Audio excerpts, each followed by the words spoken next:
Hello everyone, my name is Oksana. It's Road to Edoverse Weekly Edoverse Insider, the 56th. We deliver the news about the creation of our project Edoverse. And Tokugawa-san, could you please open the session today? Yes. All right. Thank you, Oksana. Hello, everybody. This is Iehiro Tokugawa. So this week it will be session 2 of Daimyo, the feudal lords who ruled most of Japan. There were close to 300 of them, and they were so different in size. The largest ruled, their tax revenue was like 1 million koku. That's like a barrel of rice. And the smallest ones would be around 10,000 koku. So it was 100-fold difference in size. Now, the daimyos were categorized as Shinpan, meaning the family of the shogun. So it's the Tokugawa clan, including the Matsudaira. This is the name. This is the surname of Tokugawa Ieyasu before he started to call himself Tokugawa, which has much more ancient pedigree. And then, so you see, like Nagoya was ruled by a Tokugawa Shinpan daimyo. And they were like the third largest daimyo. And that is why the Tokugawa Museum is probably the best private art museum in Japan today. So it has the entire set of daimyo stuff, and then the Marquis Tokugawa bought from other daimyo families during the Great Depression, the precious artworks. Okay, and then there's another Tokugawa in Mito, close to Tokyo, and there's another in Wakayama, close to Osaka. And then there are the Tozama daimyo. So these are the daimyo that came under the leadership of the Tokugawa shogun only after or during the Battle of Sekigahara. So Tozama means outside. And then there are the Fudai, and these are all the samurai families that served Tokugawa Ieyasu from his earliest days. So the interesting thing is that most people think the Tozama were, there was always tension between the Tozama or the outsider daimyos and the shogun. But when you come to think of it, the Tozama are outsiders because they are located very far away from either Tokyo or Edo, or from Kyoto. So they could not be much of a political threat. The biggest threats were the Shinpan, the family daimyos. You see, they had the right to inherit the shogunal throne should the shogun be incapable of bearing a child. And there seemed to have been had been some fights among the 3 Tokugawa families about who will replace the dying shogun. And then this is probably just popular imagination stuff. Yes, and the Fudai daimyo, and these were the smallest ones. Most of them had around 30,000 koku, and the largest one had 35,000 koku. Lord E of Hikone, very close to Kyoto, basically protecting Kyoto and Hieiza, which is the Buddhist center of Japan. And their function was to serve in the shogun's government, the shogunate. And so as ministers or as governors in difficult areas, they moved a lot all over the place. So many localities have very scarce memories of these families. And by contrast, like Date in Sendai or Shimazu in Kagoshima, these families remain institutions in their respective realms even to this date. Yes, and so and then how these daimyos ruling their lands, domains, in some cases longer than the Tokugawa had ever been in power. So what was the relationship between these daimyos and the shogun? So that will be a topic I would like to discuss from next week. So thank you, Oksana. That is all for me this week. Thank you very much, Tokugawa-san. And JJ, could you please join us? Sure. Thank you, Oksana. Hi, everybody. So basically, we are going to have whitelist campaign next week around 28th to 29th. So please don't forget to register your whitelist on our website or Twitters or Discord or any other SNS anyway. I think it's going to be a great campaign and maybe good opportunities for you to have a Lands NFT and a Katana NFT. And also, we are currently keen on the rights of our program. And then the price of Zenith looks so stable, and then looks like it's waiting for another phase to move up. anyway, we do look forward to it. And one news is I just been to Paris to see some new and huge investors with Dominic last few days ago. And then, yeah, it was so exciting. I think European, like, for example, Jewish investors and European investors are interested in our project. And then we've checked kind of KYC and AML, and 2 or 3 major and huge investors are approaching us. And then one of the high potential investors was in Paris. So we had a meeting with them, and then we've discussed a lot. And yeah, for some parts, it's a little bit weird because it's a, like crypto space. So yeah, we had no idea what's he's asking us and what's they asking us, but it's okay. That's crypto space anyway. And then we've checked, kind of balance of wallet to show they have enough sufficient funds for us to put investment on our project anyway. And then the balance was so crazily huge. Like, yeah, it's tough to say. Like maybe more than 10K or 20K BTC on wallet means like 450 or 500 million BTC, something like that. And they say they're super interested in your project, you and I, blah, blah, blah, something like that. But the procedure is so weird. And I don't know, it looks like complicated, or it looks like weird, or it looks like crazy process. I don't know. It's tough to express. But anyway, the thing is, our project is getting so famous among even in Europe people. So if even the result is good or bad, anyway, that's good. That's good. Momentum for us, because they know our project and they live in Dubai, they live in Switzerland, they live in Paris, and they are interested in your project. This is a great progress, and this is a great news. So I think Dominic is currently, trying to pass all of the procedures for the investors, and I hope it's going to be settled within a week or within 2 weeks, something. I don't know. I hope. And then the other major investors also approaching us, so we are gonna make this deal also settle as soon as possible. So we are gonna have NFTs campaign.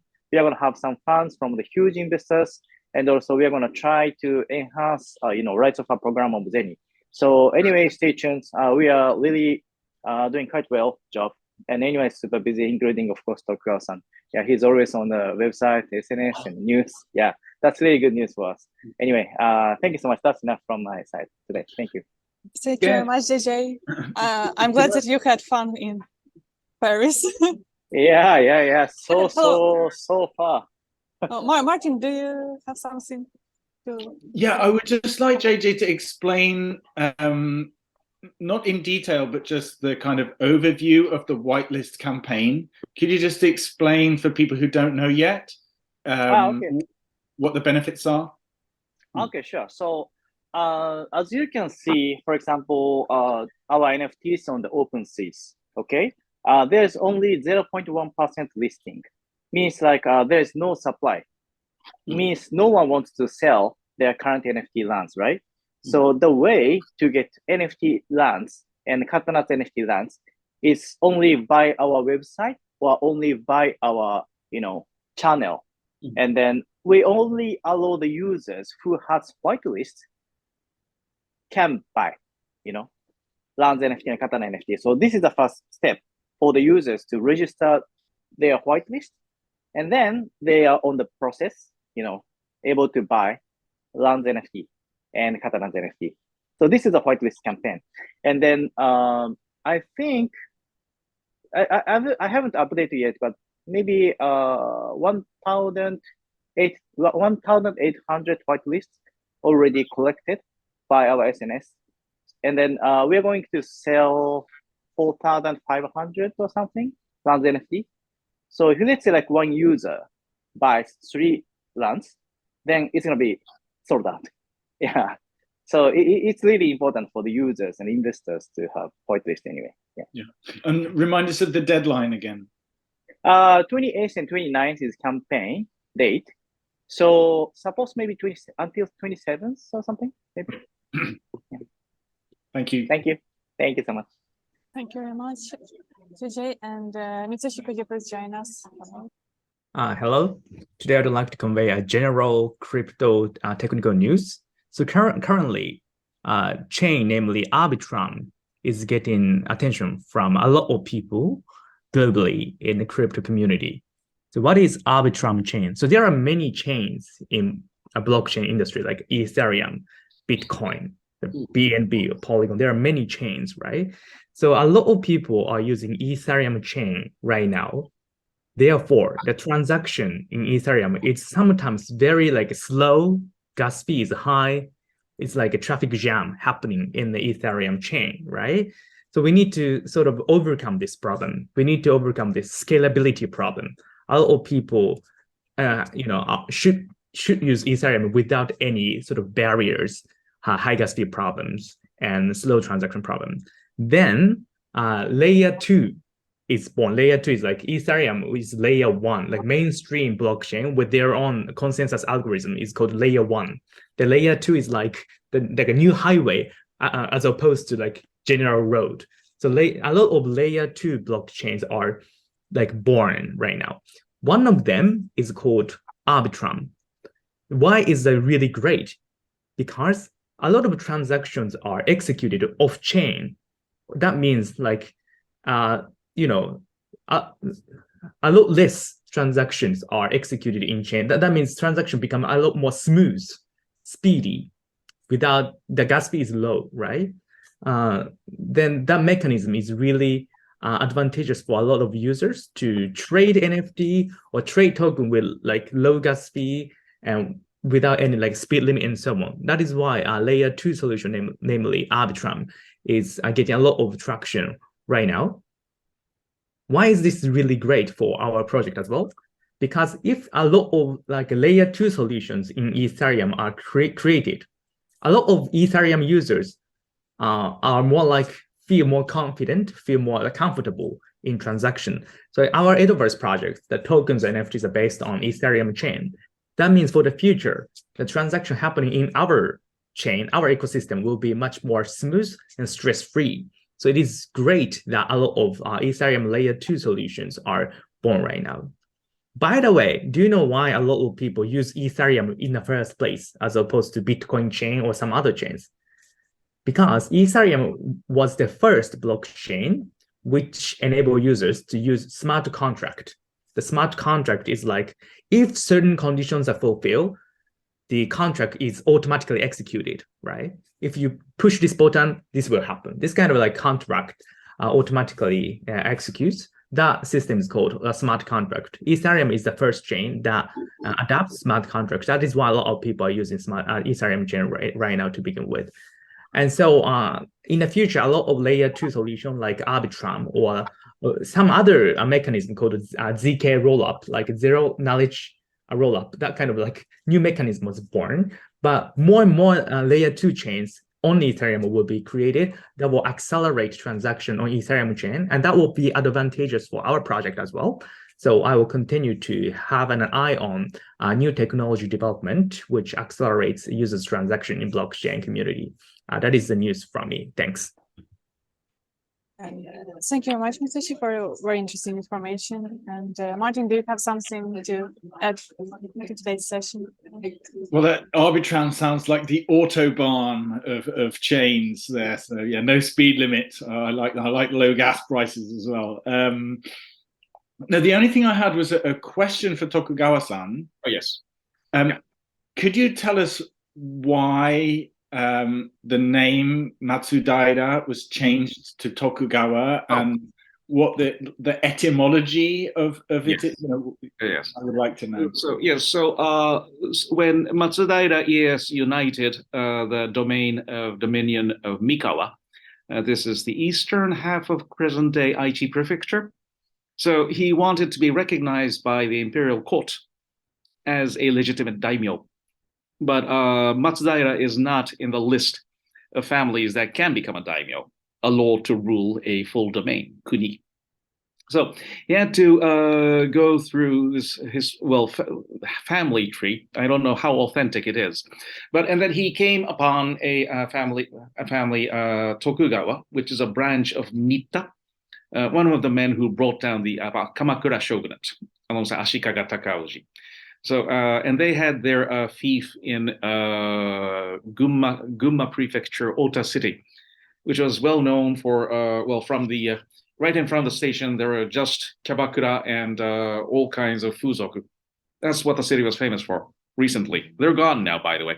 And so, so Ieyasu came up with a family tree with the name Tokugawa, and he seems to have liked it. So, and then it's stuck ever since. But we're originally Matsudaira, so that's why it's the family is Tokugawa and Matsudaira, all as one single clan. So in order to be recognized by the imperial court, and that would be the explanation. And so to what extent it's true, there's no way of knowing, as the first Matsudaira, the first recorded ancestor of myself. So he emerged one day in the somewhere in the mountainous area of Aichi, and then he wed into the local notable whose name was Matsudaira. So that's how the whole family started. I see. Yes. Fascinating. Oh yes. And yeah, and there's no way of knowing the truth here. Right. And what year was this? Oh my God. So that will be in the 14th century. Right. Yeah. Thank you very much. Yes, and I've been explaining this on several TV programs, but I don't know how they edited my explanation. So right. I don't know what information is circulating right now in Japan. Right, who knows? Anyway, now we have a very clear explanation on YouTube, so thank you. Yes. Yes, it's great. Thank you very much. And thank you everybody for listening today. We miss Dominic very much. I know he's couldn't attend our meeting today. So, and we will meet next week. Goodbye.